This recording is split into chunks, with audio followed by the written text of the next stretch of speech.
So in today's video, I'm going to be previewing Bradford City versus Leyton Orient, and in the second part of today's video, I'm going to bring in you guys my Game Week 46 League 2 score predictions. If you do go on to enjoy today's video, please make sure to drop a like on there for me. If you could try and hit 70 likes on today's match preview, that'd be massively appreciated. Subscribe if you're new as well. We are now on the road 7,000 subscribers, so please make sure you are subscribed if you haven't already with that post notification bell on. It's free to do so and it does massively help out. Drop a comment in as well down in the comment section down below. Let me know your score prediction and what your starting 11 would be for this game, the final league match of Bradford City's 2022 at 23 campaign. We could still have more bonus match previews with the playoffs and all that sort of stuff, but we're not there yet. We only needed a point from our last two games. We lost on Wednesday night, and now we have this big one against the league leaders, the champions, already confirmed champions, Leyton Orient. Big congratulations to Richie Wellens and his Leyton Orient side. They've been one of the best teams that I've seen Bradford City play so far this season, and they thoroughly deserve it. They've been outstanding all campaign, and congratulations to them. We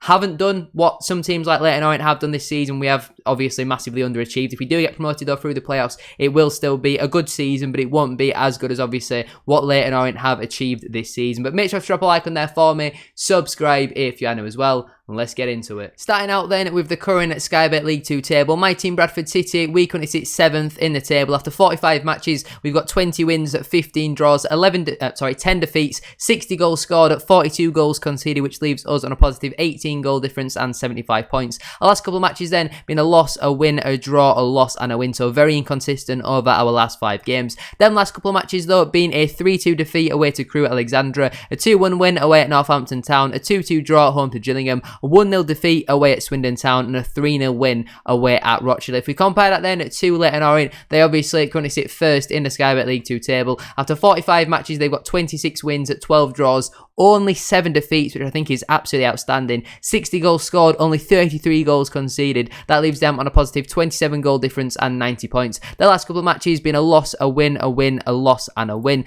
Them last couple of matches then being a 3-0 defeat at home to Stockport County, a 2-1 win away at Mansfield Town, a 2-0 win at home to Crewe at Alexandra, a 2-0 defeat away at Gillingham, and a 2-0 win away at Sutton United. Now then, we're going to get into the team that I would go with if I was Mike Hughes. Some people would think it's a very risky thing to change up your formation and your tactics for the final game of the season, but we've seen so much recently how we're conceding such sloppy, poor goals, and against a team like Leyton Orient, if you defend poorly, they will definitely punish us. So I've gone with a 3-5-2, 5-3-2 system. I think we need to play 3 at the back, have your wing backs in there, not necessarily with our wide players, because obviously Scott Banks is outstanding on the right hand side, but on the left side, whether it's Costello, Neves, Issa, whoever plays there is absolutely shocking. So in my opinion, I think we should go with a 5-3-2 formation. In goal, I have gone with Harry Lewis. This will be a battle of certainly the best 2 goalkeepers in the league. Whichever team you support will probably depend on which way that you swing with, between Harry Lewis and at Lawrence Vigouroux. Obviously, both of them have had absolutely outstanding seasons. I'm sure a lot of people might actually sway with Lawrence Vigouroux because Leyton Orient have won the league. And don't get me wrong, he has been brilliant, but as a Bradford City fan, I'm going to be biased and say Harry Lewis deserves to be the League 2 goalkeeper of the season. He's been brilliant so far this season. Wasn't his greatest game on Wednesday night, but didn't really have any saves to make. You know, all the goals I don't think he can do anything with, to be honest with you, and I think he's been brilliant so far this season, so I keep him in between the sticks. Into the back 3 then, at first I would bring in Matty Platt. I think we need his height and his actual defensive ability really at the back, because we've conceded some really sloppy goals, especially on Wednesday night. Some of them were so preventable, and I think Platt cuts that sort of stuff out. As much as Critchlow's very good on the ball, I would have Critchlow over on the left hand side. Sometimes defensively he does get caught out a little bit, and then I would also have Sam Stubbs in the middle, because I don't really think when you play against a pacey striker like what Leyton Orient have got, you know, they've got some good options who can play up there, but when you've got someone like a Charlie Kelman, or you've got Ruel Satori, I think his name is, or you've got Aaron Drinan, whichever one plays up there, they certainly are going to have the pace on Sam Stubbs. So if you play him in a back 4, like what we saw on Tuesday night, he can get caught out by pace because he's not the quickest, and I think his body has been hampered by injuries. But I think a back 3 of Matty Platt, Sam Stubbs and Romany Critchlow could work really well against a team like Leyton Orient. In terms of the 2 wing backs then, on the right side, I've gone with Brad Halliday. Now, I would be pretty confident in saying Wednesday night was Brad Halliday's worst performance in a Bradford City shirt. I thought it was absolutely shocking. I've been a big fan of Halliday so far this season, and I thought it was arguably his best performance of the season a couple of days before away at Northampton. But on Wednesday night, he was absolutely shocking. Both their first 2 goals come down his side, where he just, I mean, the first one, I think it is, obviously, he doesn't really have too much to do with the play, but the second one, he gets caught out by a ball in behind,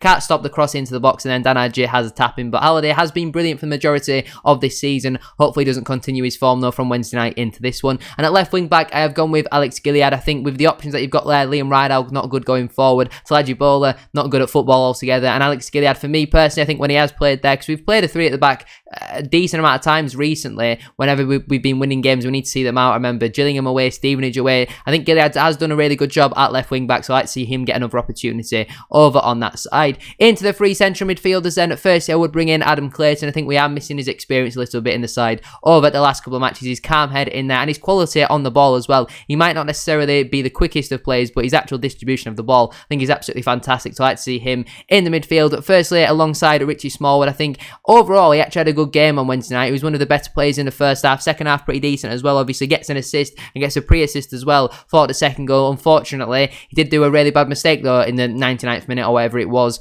on Wednesday night. Gave away a really sloppy penalty, and ultimately that individual moment has cost us a point in the end, which is so frustrating. Also in the midfield, I would have Emmanuel Osidibe. I was really impressed with what I saw from Osidibe off the bench against Crewe.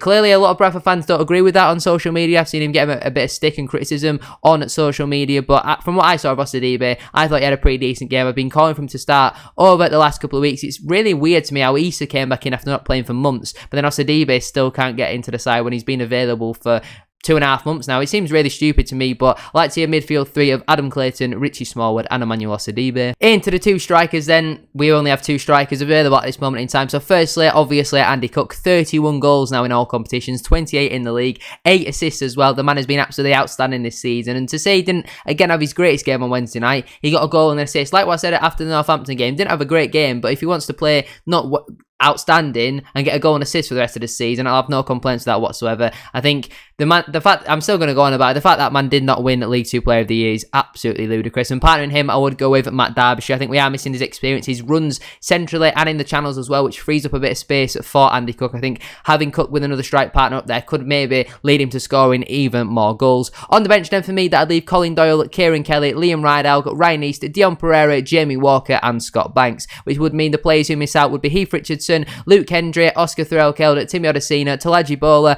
Harry Chapman, Thierry Nevers, Abo Issa, Darragh Costello and Verdane Oliver. Now then, let's get into my Game Week 46 League 2 score predictions. Here we go then. For the final time this season, we have a full week of fixtures to predict through. Starting out with Barrow AFC versus Stevenage FC. I think this one actually finishes in a home win for Barrow. I think they win that one at 2-1. Bradford City versus Leyton Orient. I really hope this doesn't happen, but all I can see is a Leyton Orient win here, and I think it'll be the exact same as what it was in the reverse fixture. I think we will lose this game at 3-0. Colchester United versus Mansfield Town. Obviously, if we lose 3-0, Mansfield only need to win to get into the playoffs, and I think Mansfield will win. I think they're going to win 2-0, so them scores there would mean Bradford City fall out of the playoffs, unless I think Carlisle lose like 12-0.